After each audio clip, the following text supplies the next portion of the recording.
8, del 18 al 25.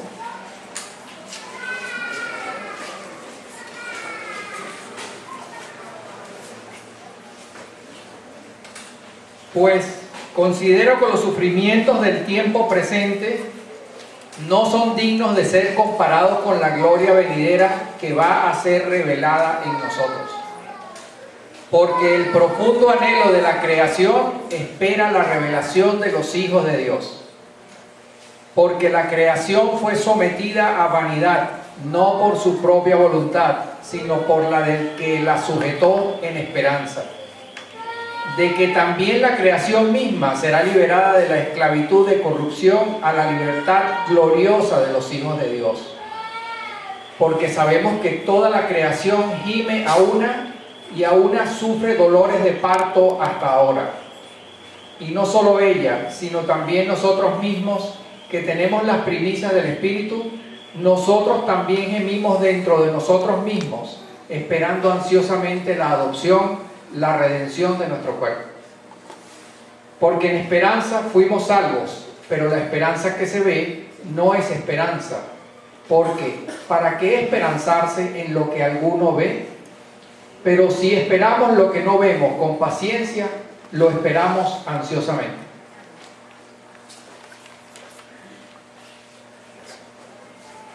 Amén.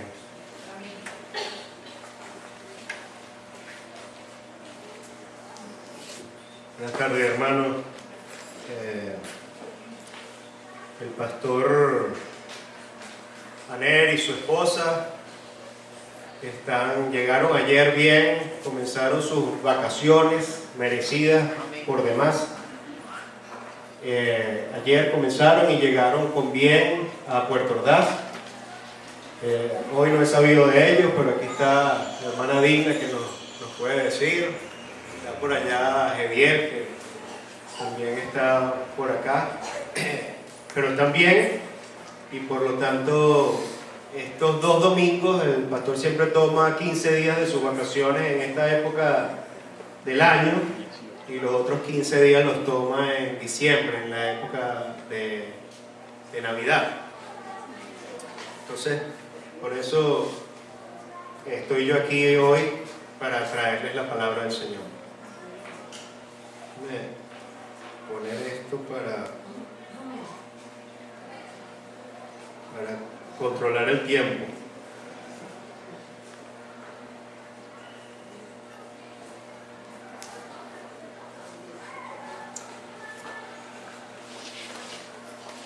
Vamos a seguir, como acaban de escuchar y leer en sus Biblias, entrando en esta maravillosa epístola del apóstol Pablo a los romanos.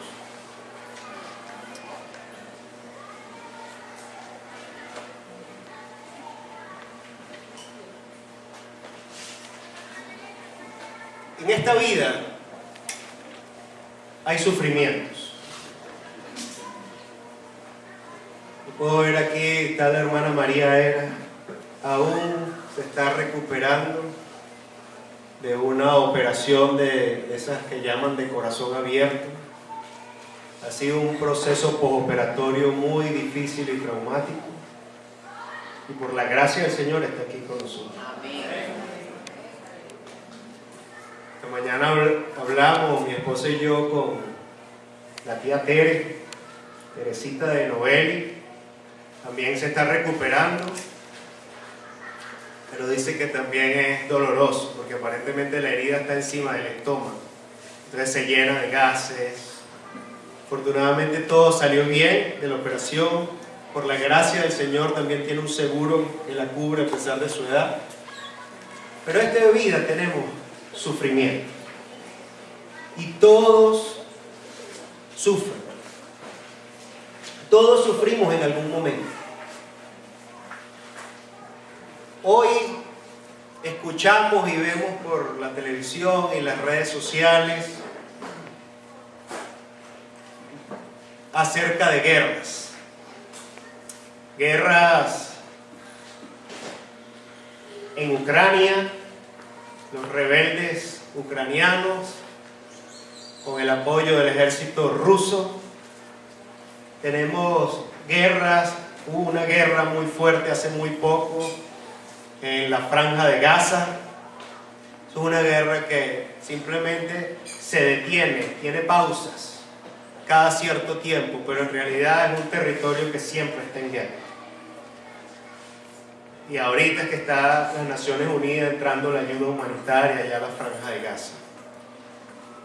Y más, tenemos una guerra muy particular al sur de Siria y al norte de Irak.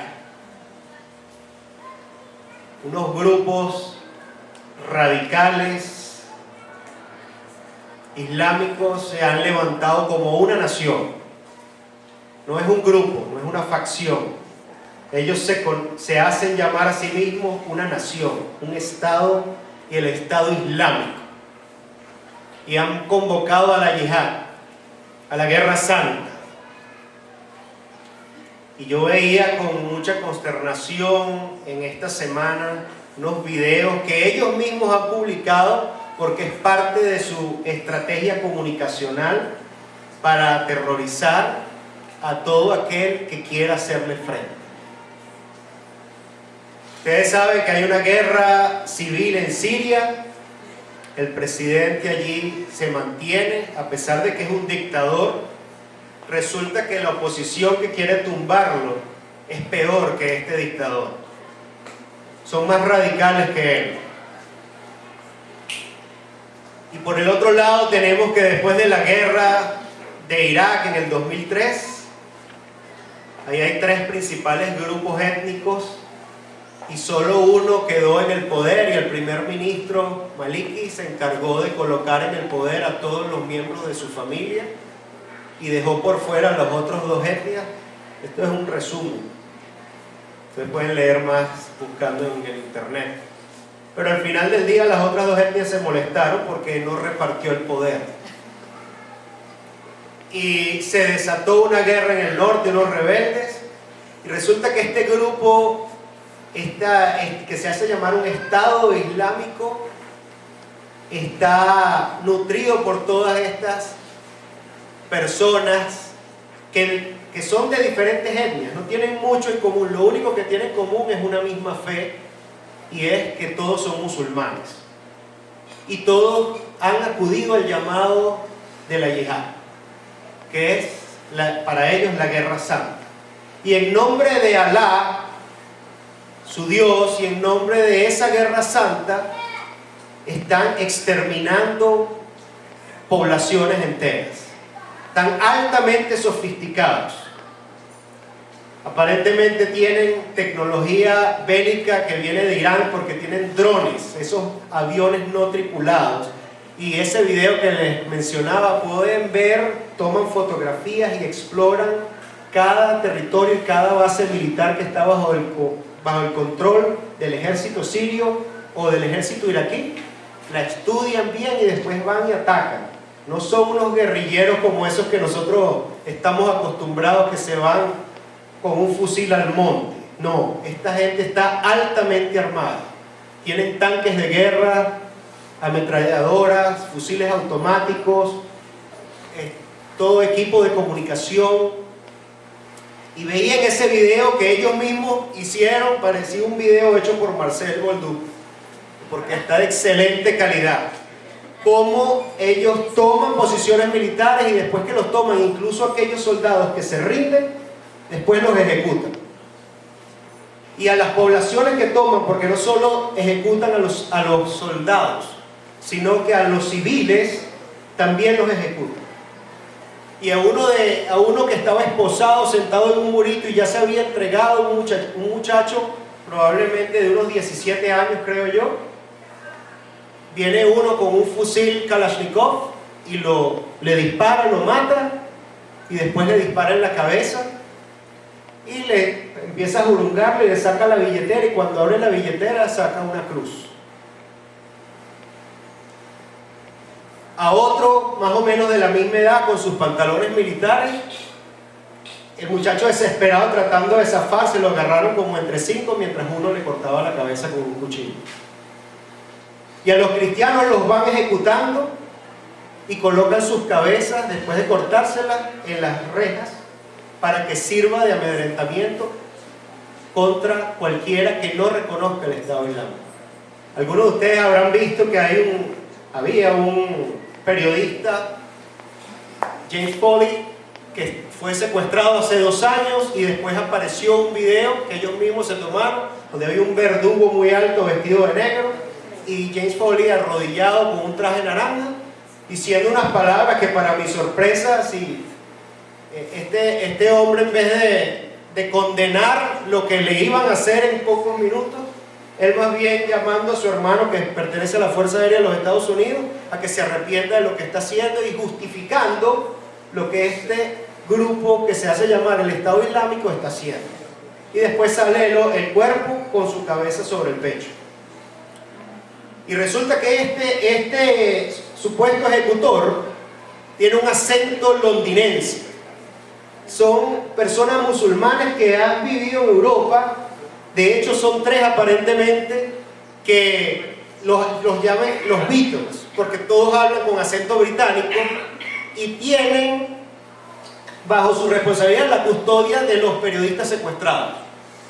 Esta persona vivía muy cómoda en Londres, pero atendió el llamado de la yihad y del Estado Islámico. Y hay muchas personas de diferentes partes del mundo que están tratando, porque quieren para ellos vivir en ese paraíso que para ellos es como una suerte del cielo en la tierra, vivir bajo el dominio y bajo las reglas del Islam. Entonces, eso es en el mundo. Por otro lado, vemos el ébola, una peste que ha cobrado más de 3.000 vidas ya en África. Por otro lado, en Venezuela, tenemos que a junio, cifras preliminares y no publicadas, por supuesto, por el Banco Central, porque el Banco Central tiene desde marzo no publica cifras oficiales de inflación y escasez, pero las cifras preliminares o extraoficiales dicen que a junio la inflación acumulada en Venezuela fue 60.9%. El año pasado cerramos con un promedio de 56.2%, de nuevo según Banco Central. Tenemos 2 años consecutivos entonces con una inflación por encima del 60%, y tenemos una escasez que ronda el 30%. Ahorita, y lo peor que se está viviendo en este momento en Venezuela, es la crisis de medicinas. Mi suegra Elian se salvó porque le quitaron el yeso, y yo había tenido una fractura hace tiempo y guardé la bota que me pusieron en el maletero. Ella fue a la clínica metropolitana, ella está asegurada, medicina privada, y ahí no tienen botas. Menos mal que se acordó ella y nos acordamos nosotros que teníamos esa bota guardada. Y eso es una tontería. Pero hay personas, la hija de Anibé nos contaba que los esquizofrénicos están en las rejas de Novartis reclamando que le den la medicina. Y Sabrina le contaba a Daniela que la medicina llegó un cargamento, aparentemente está en un puerto venezolano, está paga, está en tierra venezolana, pero por alguna razón que ellos desconocen, no sale la medicina de allí. Entonces, estos simples son ejemplos, y mencionamos a la hermana María, la hermana Teresita, la hermana Guadalupe, que fue operada de cáncer. Son simples ejemplos de que en el mundo, en Venezuela y aquí mismo en la iglesia, hoy, aquí hay personas que están sufriendo. Es algo que es común. Y a lo mejor tú no estás sufriendo ahorita, pero has sufrido en el pasado de algo, o alguna enfermedad, o algún problema, una crisis familiar o emocional, la pérdida de un ser querido, etc. Entonces, el texto que vamos a estudiar hoy, el apóstol Pablo habla acerca del sufrimiento. Sigue hablando acerca del sufrimiento, porque de hecho en el versículo 17, que fue el que se estudió y el pastor explicó la semana pasada, dice: y si hijos, también herederos. Por una parte, herederos de Dios, y por la otra, coherederos con el Mesías, ya que juntamente padecemos para que juntamente seamos glorificados.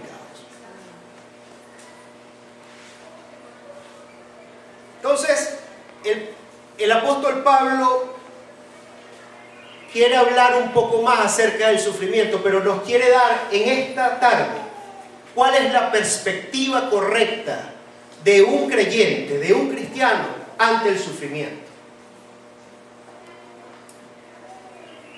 Y aunque pareciera que estoy hablando mucho del sufrimiento, titulé este sermón Una esperanza de gloria. Vamos a hacer un recuento muy rápido. Quiero hacer un paseo panorámico de qué hemos aprendido hasta ahora en Romanos, porque es muy importante. Y es importante también que se fijen, porque según los teólogos, no hay una carta en la Biblia que exponga de manera más profunda y detallada el Evangelio de nuestro Señor Jesucristo que la epístola del apóstol Pablo a los Romanos. Entonces es importante que veamos esta carta en profundidad como lo estamos haciendo sistemáticamente domingo tras domingo y que nos introduzcamos en este texto para aprender lo más que él. Y no solo eso, sino otra cosa que es importante aprender del apóstol Pablo es la forma en que él presenta el Evangelio. Rápidamente, si ustedes ven el capítulo 1, después de hacer la presentación, es decir, yo, Pablo, ¿verdad?, esclavo del Señor Jesucristo, saluda a la iglesia que él no conocía, de la iglesia de Cristo en Roma, y les dice que quisiera ir allá, que anhela ir allá a visitarlo. Pero después, una característica magistral del apóstol Pablo es que él hace los enunciados principales al principio y después entra en el detalle. Él usa la técnica de ver primero el bosque y después los árboles. Porque si tú te dedicas a ver los árboles, se te pierde de vista el bosque. Entonces él establece primero la justificación. ¿Por qué, señores de la iglesia de Cristo en Roma, yo les voy a escribir lo que van a leer a continuación? Y esa declaración magistral está en el capítulo 1, versículo 16, que dice: porque no me avergüenzo del Evangelio, porque es poder de Dios para salvación a todo aquel que cree, al judío primeramente y luego al gentil. Y en el 17 dice: porque en el Evangelio está siendo revelada una justicia divina por medio de la fe. Ya que él introduce el elemento fundamental de su argumento, como está escrito: el justo por la fe vivirá. Luego, entonces, habla de la ira de Dios. Él dice: vamos a hablar de esto, de la justificación por fe. Algo nuevo para algunos, porque estamos acostumbrados que solo alcanzamos a Dios a través de buenas obras, de portarnos bien. Y Pablo comienza con ese tremendo argumento en el versículo 17: la justificación es por fe. Después va a explicar qué quiere decir él en detalle, pero él lo deja bien claro al principio de su epístola. Y después dice, viene un proceso como... ¿Quiénes se han montado en una montaña rusa alguna vez? Ustedes saben que el carrito sale de la estación y empieza subiendo, ¿verdad? Y llega un momento que llega arriba y ahí se detiene un poquito y entonces uno empieza en tensión, ¿verdad? Y se agarra con las uñas del manubrio ese que tiene, y de pronto el salto al vacío. Bueno, así hace Pablo. Pablo nos eleva, dice: la justificación es por fe, y después empieza la caída libre y empieza a hablar, a presentar el Evangelio con la ira de Dios. Y dice el capítulo 1, versículo 18, que la ira de Dios se ha revelado contra toda impiedad e injusticia. Y después dice en el capítulo 2 que nadie tiene excusa porque Dios se ha revelado a través de su creación primeramente. Más adelante, entonces habla de la ley. Porque él sabe que ahí en esa congregación algunos vienen de la tradición judía y dice, estos están confiando, ellos dicen que han aceptado a Cristo como su Señor y Salvador, pero siguen aferrados a la ley. Y les dice, ¿por qué la ley nos salva? Después entra más fuertemente en esa bajada, porque todavía no has terminado de caer, en el capítulo 3, con que describe perfectamente cómo es el pecador. Para que tú entiendas cuál es tu condición antes de venir a Cristo como tu Señor y Salvador. Y es una condición miserable. Y después finalmente, por allá en el capítulo 5, comienza a declarar con más detalle que la justificación es por medio de la fe exclusivamente. Y usa a Abraham como ejemplo para decirle a los de tradición judía, no creas que por el hecho de venir de la familia de Abraham ya eres salvo. No creas tampoco que es por la ley, porque Abraham fue justificado por Dios antes de que le diera la ley. Y no creas tampoco que es por la circuncisión, porque fue justificado antes de ser circuncidado. Y explicamos en su momento que no creas tú que por el hecho de que estás bautizado, tú le perteneces a Cristo. No son los símbolos y señales exteriores, sino es un cambio en el corazón el que dice quién le pertenece a Cristo y quién no. Y después el capítulo 5 expande la gracia, que esa fe y cuando tú crees en Cristo,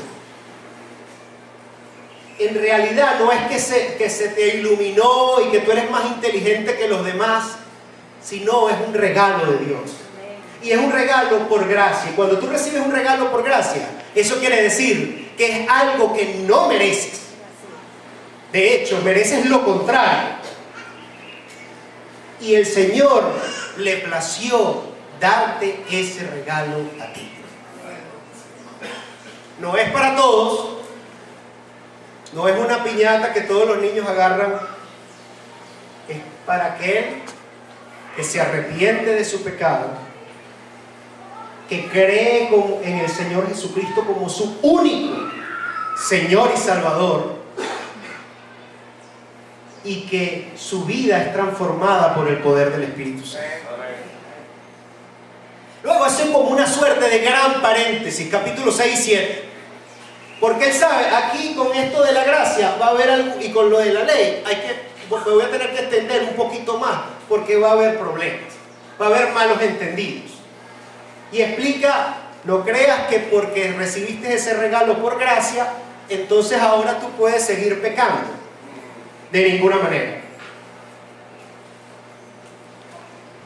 Y también es que el creyente, el verdadero creyente, está unido juntamente con Cristo en su muerte, sepultura y resurrección. Por eso cuando va al bautismo, el hombre que entra en el agua, ese quedó ahí. Y el que emerge del agua es una nueva criatura. En el versículo 8, en capítulo 8, los primeros 14 versículos, entonces habla de la santificación. Porque muchos creyentes, yo he visto en la iglesia venezolana, que se quedan hasta la justificación. Ya yo soy salvo, hasta aquí llegué, y esto es por gracia, pero no se lee, ¿verdad? El capítulo 6 y 7 romano. Parece que llegara su evangelio hasta el capítulo 5. Dice no, porque la justificación no es un fin en sí mismo, es un medio para alcanzar algo más.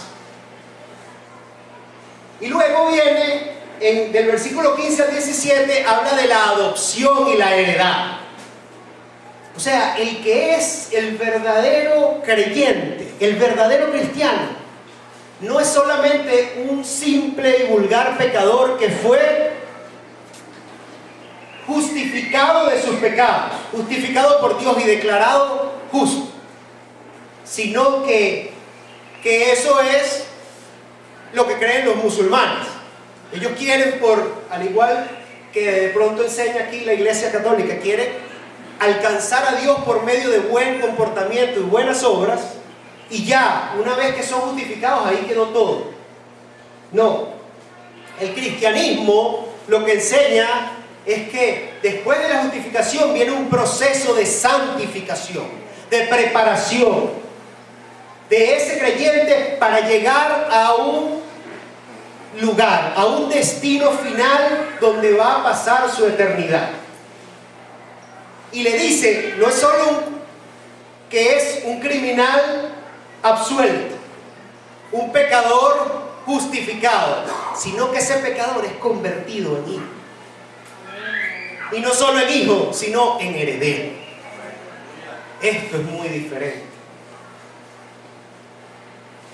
Y después de eso viene el fin, que es la glorificación. Ese es el fin último de todo este proceso. O sea, la santificación. Hay otras iglesias que como que se quedan en la santificación. Hay que portarte bien y tienes que hacer esto y aquello, porque ahora tú has sido justificado gratuitamente por Cristo. Y se concentran tanto en la justificación que hacen la santificación, que hacen la santificación un fin en sí mismo. Y no, la santificación es lo que nos va a permitir llegar a la glorificación. Y eso es lo que vamos a hablar hoy. Vamos a analizar el texto y el versículo 18 dice así, por favor tengan sus Biblias abiertas. Dice, pues considero que los sufrimientos del tiempo presente no son dignos de ser comparados con la gloria venidera que va a ser revelada en nosotros. Una declaración contundente. Como siempre, en su mejor estilo, el apóstol Pablo pone al principio de lo que va a hablar y establece el principio. Y luego, de los versículos 19 al 25, va a detallar. Va a ahondar en lo que dijo en el 18. Entonces vamos a ver a escudriñar esta palabra. El Señor nos dice en su palabra que escudriñemos las Escrituras, no con que nos las leamos así como una revista, sino que la escudriñemos, que la estudiemos. Y dice, comienza con una palabra de 4 letras, la palabra pues, que es una conjunción, y al haber una conjunción es algo que se conecta con lo anterior, y se conecta con el versículo 17, que nos dice que ahonda, pero en verdad la conexión es directa con el versículo 14 del capítulo 8, que dice, porque todos los que son guiados por el Espíritu de Dios, estos son hijos de Dios. ¿Cómo sabes tú si tú eres un hijo de Dios? Es importante que te hagas esa pregunta, porque su respuesta es trascendental. A lo mejor tú tienes años, como yo estuve años en la iglesia, crecí desde pequeñito. En algún momento me tuve que preguntar, ¿seré yo verdaderamente creyente? Y yo fui en Navidad, en el acto, hice el papel de ovejita, de burro, de José, hice todo eso. Y cantaba, y Noche de Paz lo interpreté solo una vez en la iglesia. Pero llegó el momento. Yo estaba aquí por mi mamá, porque me trajo desde que era pequeñito, o porque yo de verdad creo en esto.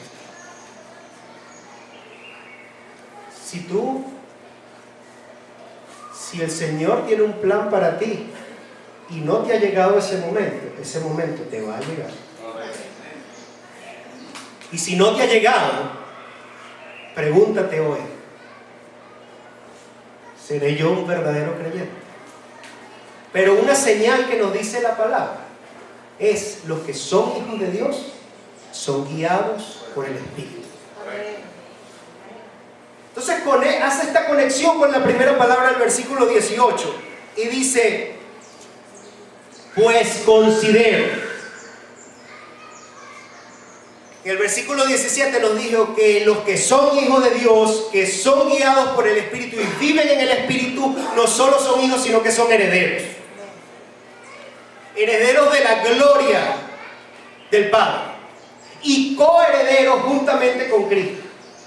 Pero para ser coheredero con Cristo, ¿sabe? Cuando usted hereda algo de sus padres, mi mamá murió y yo heredé un apartamento y una parcela en el cementerio. Y por la gracia del Señor y por lo que el Señor hizo con mi mamá, no me dejó un bolívar de deuda. Más bien dejó 20.000 bolívares en su cuenta bancaria. Trabajó hasta el último día que murió. Pero cuando tú heredas no solamente los bienes y los activos, tú heredas también los pasivos y las deudas. Si las hay, tú también las heredas. Y aquí lo que nos está diciendo el versículo 17 es que si tú quieres ser poseedor del activo, que es la gloria de Cristo, tú tienes que ser poseedor también del pasivo, que es su sufrimiento. Es parte del combo. Después dice considero, usa el verbo considerar. Y considero es una expresión que no se trata, nosotros ahorita, no, yo considero que esta tarde voy a comer a Pollos Arturo. Así como yo pienso, no estoy seguro.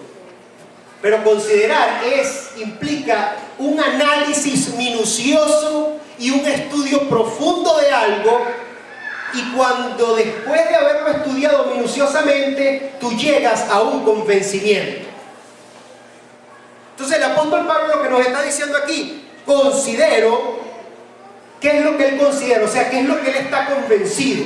Después de un análisis detallado y profundo, un análisis racional, que los sufrimientos de este tiempo presente no son dignos de comparación con la gloria venidera.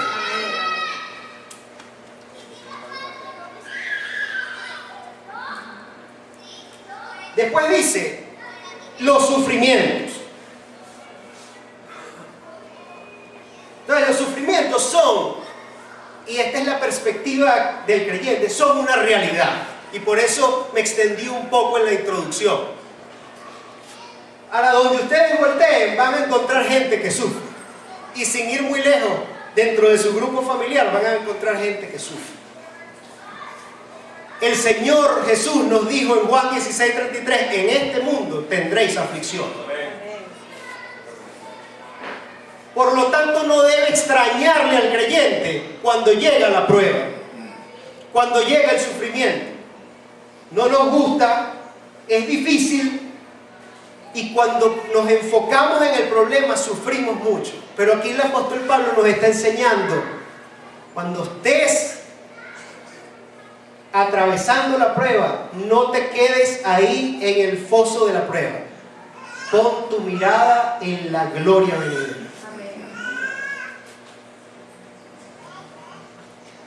La prueba al creyente, o la aflicción y el sufrimiento, más bien es una garantía, es una prueba de que tú eres un hijo de Dios.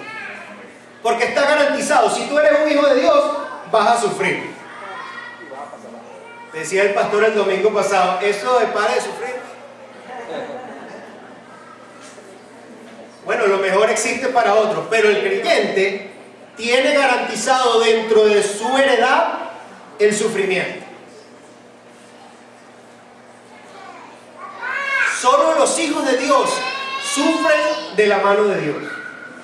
Ahora, los sufrimientos tienen un propósito, tienen un fin.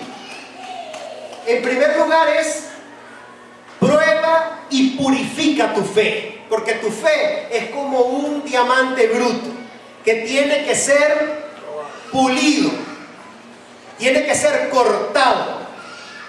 Y para tú que ese diamante de tu fe sea pulido y cortado, necesita un cincel y un martillo.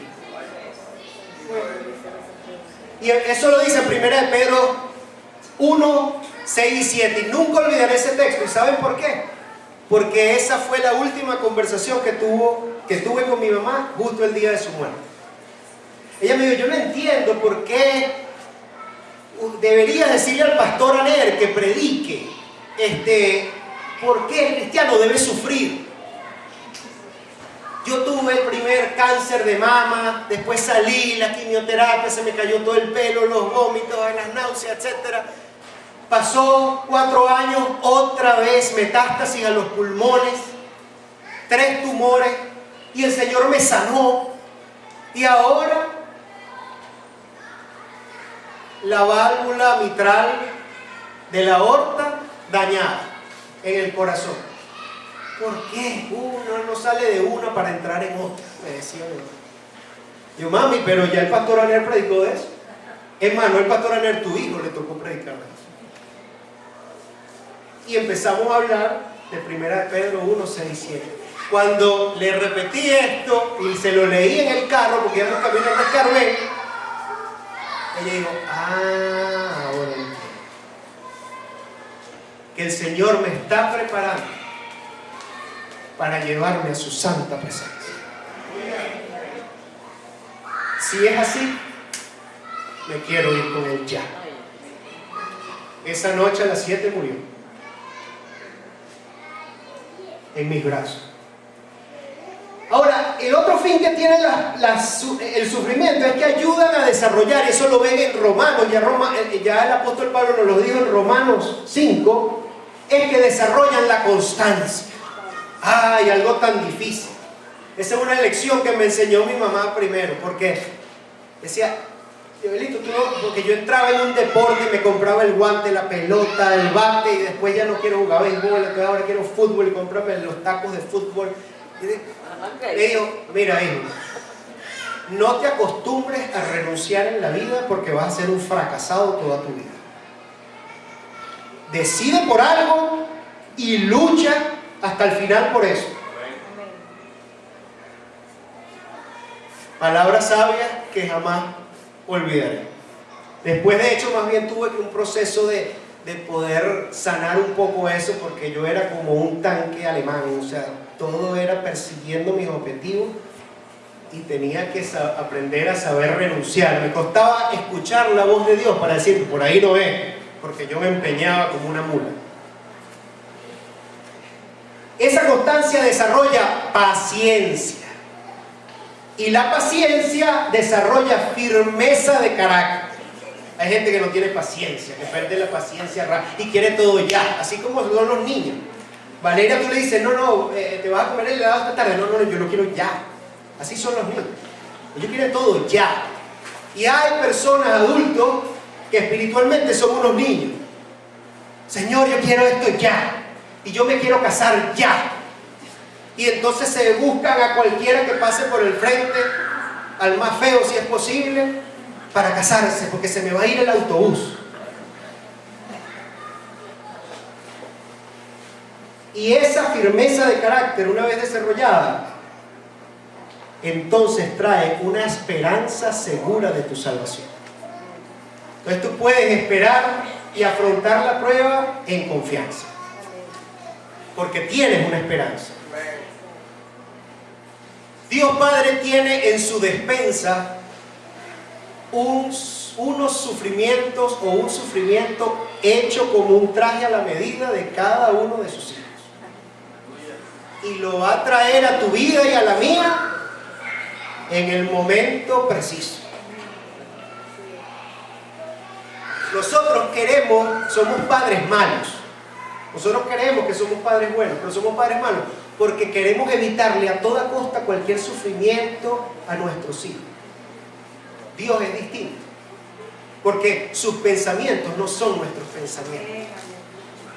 Yo me acuerdo cuando estaba en la academia militar, había nuestro jefe de patrulla, era un alférez, Y ese alférez a mí me tocó uno primero que era llanero. Ese tipo era un dolor en el cuello. Era pesado, mientras habían otros que llevaban a su patrulla, después de comer, los llevaban a la cantina y le permitían comprar refrescos y dulces y cosas. Este nos llevaba, hay que limpiar las botas, hay que hacer ejercicio, hay que limpiar el fusil, y adoctrinar. Dice, oye, ¿por qué no me habrá tocado el otro? Qué mala suerte. Resulta que pasados los 3 meses como aspirante a cadete fuimos a unas maniobras militares. Y en las maniobras militares encontramos, cuando pasamos por la cancha de gas, una cancha de obstáculos y gas lacrimógeno, no sé qué le lanzan a los estudiantes, pero nosotros tragamos gas de ese pared.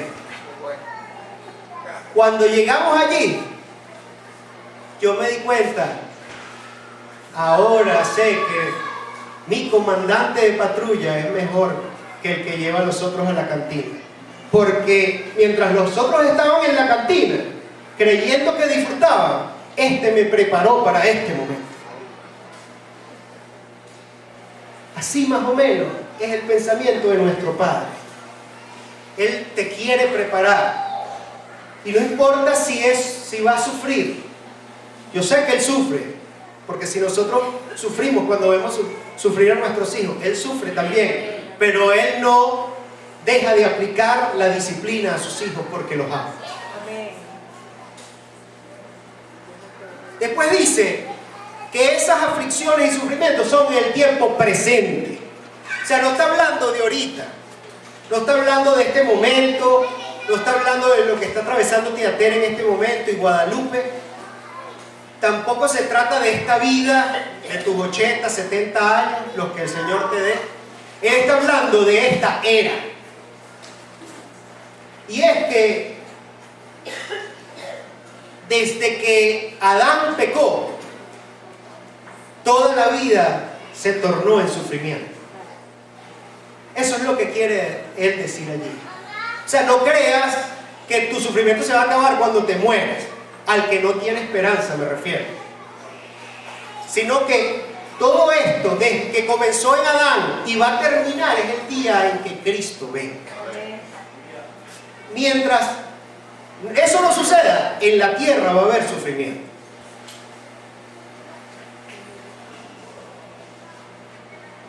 Ahora, dice que esos sufrimientos no son dignos de ser comparados con la gloria venidera.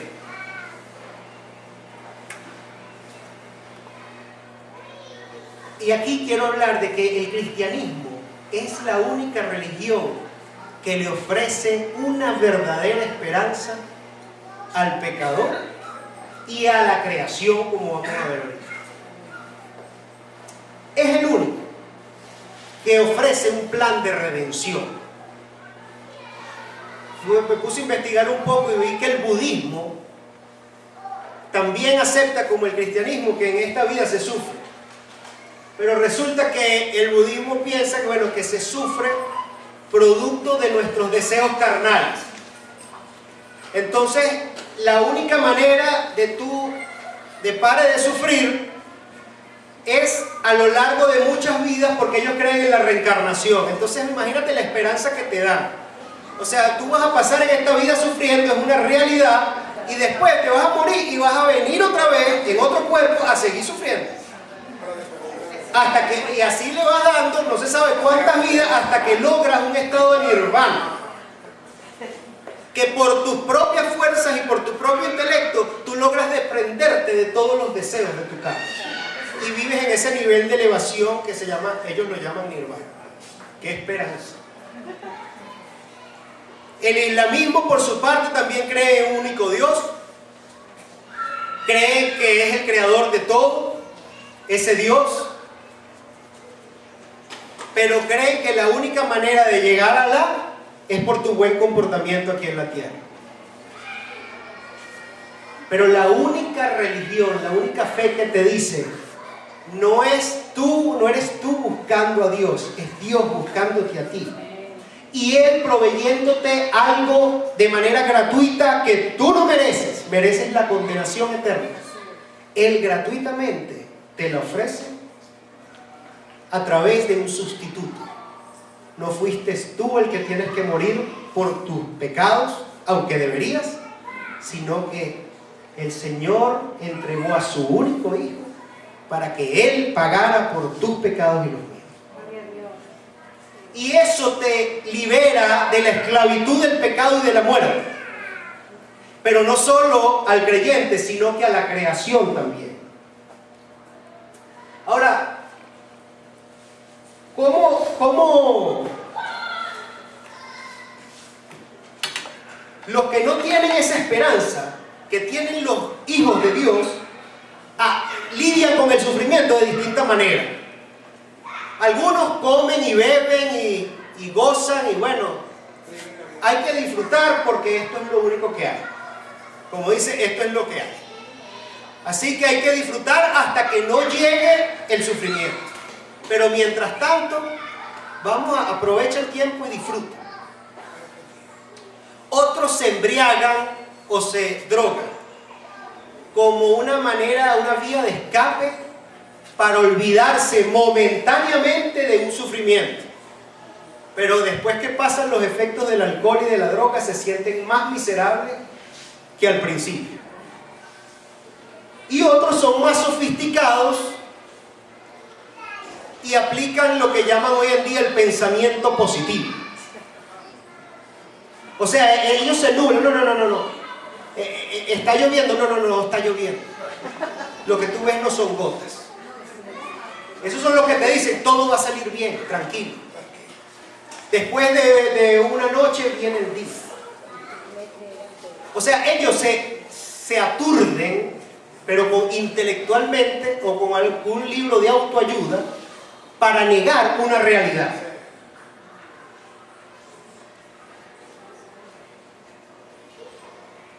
Y lo llaman optimismo. Al contrario, el creyente tiene una perspectiva muy distinta del sufrimiento. Y eso es lo que quiero que aprendamos en esta tarde. Primero, tú tienes que reconocer tu dura realidad si estás en medio de un sufrimiento. Está ahí, es verdad, lo estoy sintiendo, está pasando. No es una ilusión óptica o un holograma.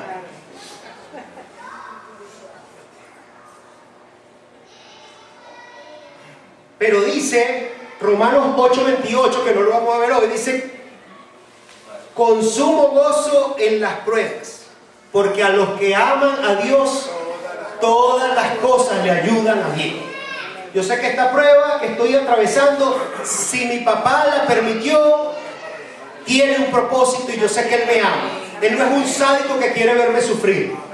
Lo está haciendo porque me ama y tiene un propósito, aunque yo ahorita no lo entienda y Él no me lo haya explicado. Como dijimos antes, sabe que las pruebas tienen ese propósito para prepararlo para la eternidad. Es como la universidad. Usted pasa 5 años fajado estudiando en las noches, entrega estudios para prepararte para tu vida profesional. Hay algunos que se quedan en la universidad 10, 12 años como el canciller, ¿verdad? No, la universidad es para estar 5 años y después ir a trabajar. Reconoce que Dios es su padre. El creyente reconoce que Dios es papá. Amén. Por eso dijo antes que lo puede llamar Abba Padre, que significa papi, papito. A mí todo el mundo no me llama papi, pero Valeria y Samuel sí pueden. Y si tú eres un hijo de Dios, tú puedes acudir al Creador de los cielos y la tierra y decirle: papi. Y sabe que papi quiere lo mejor para ti. Y si ha permitido un sufrimiento, tú tienes que enseguida tratar con el poder del Espíritu Santo que mora en el creyente, decir: esto es para mi bien. Amén. Después tiene una perspectiva correcta acerca del tiempo, lo cual es muy importante en la hora del sufrimiento. El verdadero creyente está muy consciente de que su vida en este mundo es pasajera. Y no importa si ese sufrimiento dura una noche de Samuel no paraba de vomitar y todo. Pasamos la noche, ¿hasta cuándo se irá a dormir este niño? Puede ser una noche, pero puede ser todo un día. Esas que personas que pasan secuestrados un día o más de 24 horas. O puede ser una semana, o un mes, o un año, e incluso pudieses pasar sufriendo toda tu vida. Pero los 70, 80, 90 años que tú vivas en esta tierra, por la gracia de Dios, no se comparan, son un suspiro en comparación con la eternidad. Por último, y el argumento más importante aquí, es que nada se compara con la gloria venidera. Cuando uno está en medio del sufrimiento, y todas estas son aplicaciones, el pastor siempre deja las aplicaciones al final, yo las meto en el medio del sermón. Pero cuando uno está en medio del sufrimiento, uno tiene que acordarse, algún día yo voy a estar en la gloria, no por mis méritos, sino por los méritos de Cristo Jesús en la cruz del Calvario. Y allí ya no habrá llanto, ni tristeza, ni dolor. Y dice que esa gloria va a ser revelada a nosotros. Esto es bellísimo. Primero porque se revela, los que tienen cierta edad aquí, antes usaban los rollos de fotografía, había que llevarlos a revelar, ¿verdad? Y tú no veías nada, sino una tira así como color café. Hasta que no lo llevabas al laboratorio y te lo entregaban, pero la imagen ya estaba ahí. Ya existía la imagen. Lo que es que fue revelada. Es como una obra de teatro. Antes de que abran el telón, ya todos los actores están en su puesto. Solo que se abre el telón, pero ellos ya estaban ahí. Dice que esto va a ser revelado, pero ¿qué va a ser revelado? La gloria venidera. Esa gloria ya existe para ti y para mí si tú has creído en Cristo Jesús. Ya existe. El hecho de que no la veas es porque aún no se ha revelado. Ahora, lo otro es que dice que será revelada. ¿Y quién la va a revelar? Es Dios quien la va a revelar. ¿Se acuerdan cuando le preguntaron al Señor a su Señor, ¿y cuándo van a pasar todas estas cosas del fin del mundo? Ni yo lo sé, solo el Padre. Es Dios Padre quien lo va a revelar. Cuando Él diga, es el mundo. Y dice que será revelada a nosotros.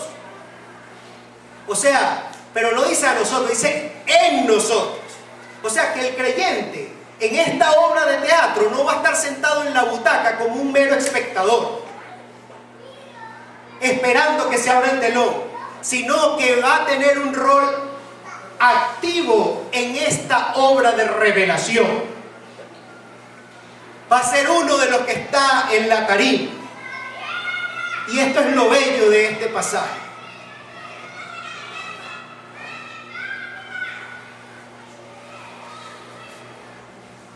El Señor tiene preparada una gloria para cada uno de sus hijos. Y esta obra que nosotros hicimos allá en el Teatro del Anillo, que se llama Revelación, esa es la revelación. El Apocalipsis. El día del fin. El día en que venga nuestro Señor y Salvador Jesucristo por segunda vez. Y ya no va a venir, su segunda venida va a ser muy distinta a la primera. Ya no va a venir, ¿verdad? Bajo perfil. Solo unos sabios van a saber que nació. Solo algunos profetas se recordarán de la profecía. Y como un bebé indefenso en un pesebre. Oh, no. Su segunda venida va a ser muy distinta. Va a venir con toda su gloria. Porque Él ya no es un bebé. Y tampoco quedó clavado en la cruz del Calvario. Él es el Rey de Reyes y Señor de Señores. Y Él va a venir con todo su ejército. Y todo ojo le verá. Dice la palabra. Y va a venir a buscar a los suyos. Y a ponerle fin a este sufrimiento. Luego dice que Porque el profundo anhelo, versículo 19, de la creación espera la revelación de los hijos de Dios. Entonces la creación está allí, ellos están en el banco, ellos están allí en los espectadores y están esperando. Y dice que con profundo anhelo, otra versión habla que con ardiente anhelo espera que suceda ese día. Con el mismo anhelo, tú y yo tenemos que aguardar y esperar la venida del Señor. Y cuando habla de la creación, aquí habla de todo lo creado, excepto los seres humanos.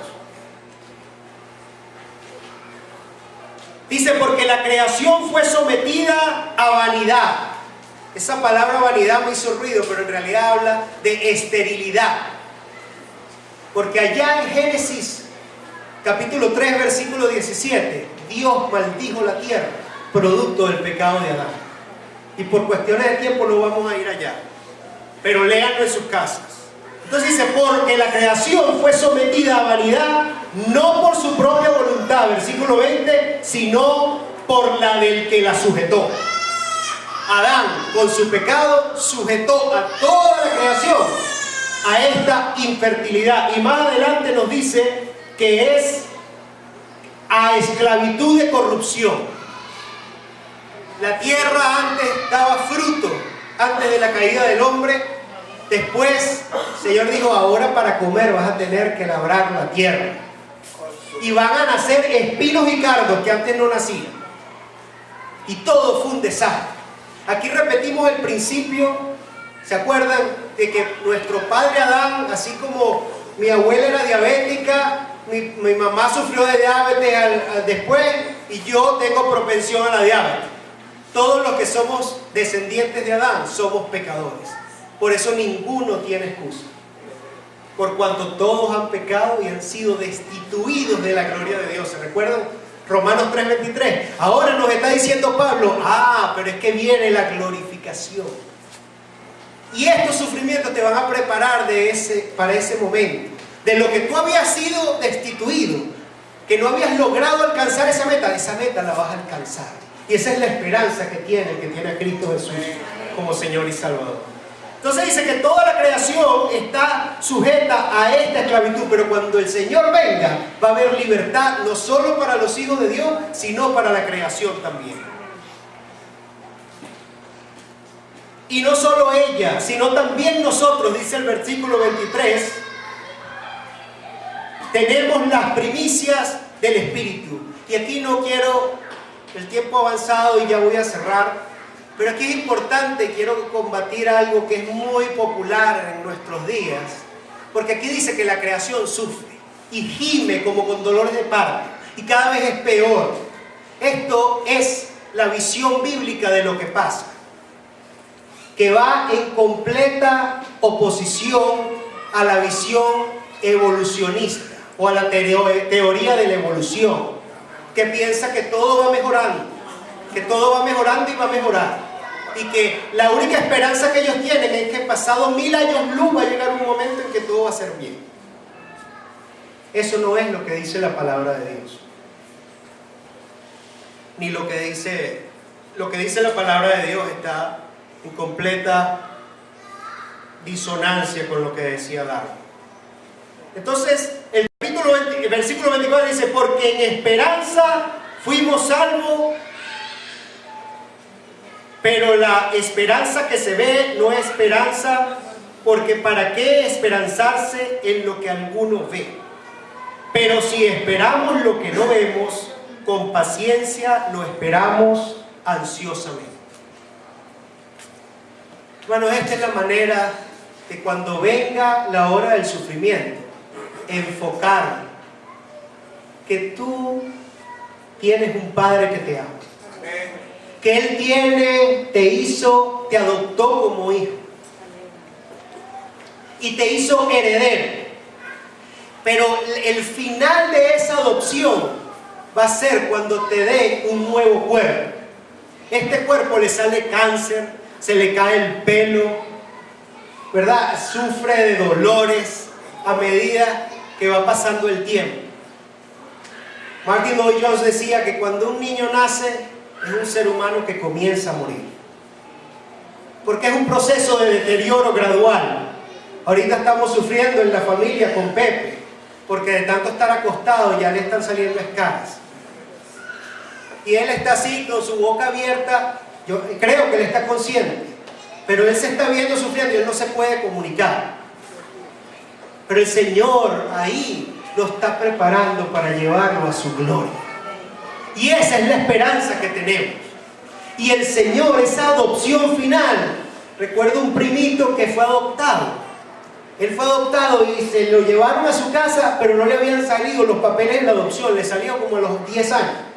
Y por eso no se lo podían llevar a Margarita ni llevar a la playa, porque el niño no podía viajar porque no tenía papeles. Nosotros ya fuimos adoptados, pero ese momento de glorificación, cuando tengamos nuestro nuevo cuerpo, va a ser como el día que le entregaron a mi tía, a mi prima, los papeles de su hijo. Fue un momento de gozo y de gran júbilo, porque ya había quedado el sufrimiento atrás y ahora es tiempo de gozarse en la santa presencia del Señor. Dios le ha dado esta esperanza a todos los que se arrepienten de su pecado y creen en su Hijo Jesucristo como único Señor y Salvador, y que están unidos a Él en su muerte de cruz, en su sepultura y resurrección, y que su Espíritu Santo mora en cada uno de ellos. Esa esperanza incluye esclavitud incluye libertad de la esclavitud del pecado y de la muerte.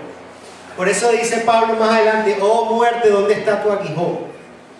Ya no me metes más miedo, porque ya sé a dónde voy. Hoy el Señor les ha hablado y te ha extendido esa esperanza a ti también. Y si tú te preguntas, ¿qué debo hacer para recibir esta esperanza?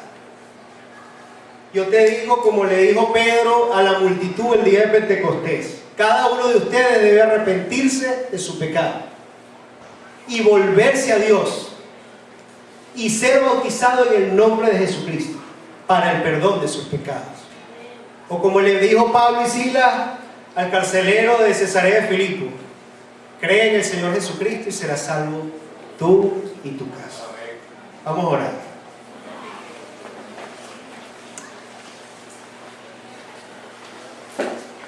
Señor amado Padre Celestial, gracias por tu palabra. Gracias, Padre, por que es una bendición escuchar tu palabra. Como dijo Pedro a nuestro Señor Jesús: ¿a quién iremos, Señor, si solo tú tienes palabra de vida eterna? Señor, tú has hablado en esta tarde. Yo solo fui un transmisor indigno de tu santa palabra. Yo te pido, Padre, que ayudes a tu pueblo que está aquí. Primeramente, aquellos que ya te pertenecen y que están sufriendo.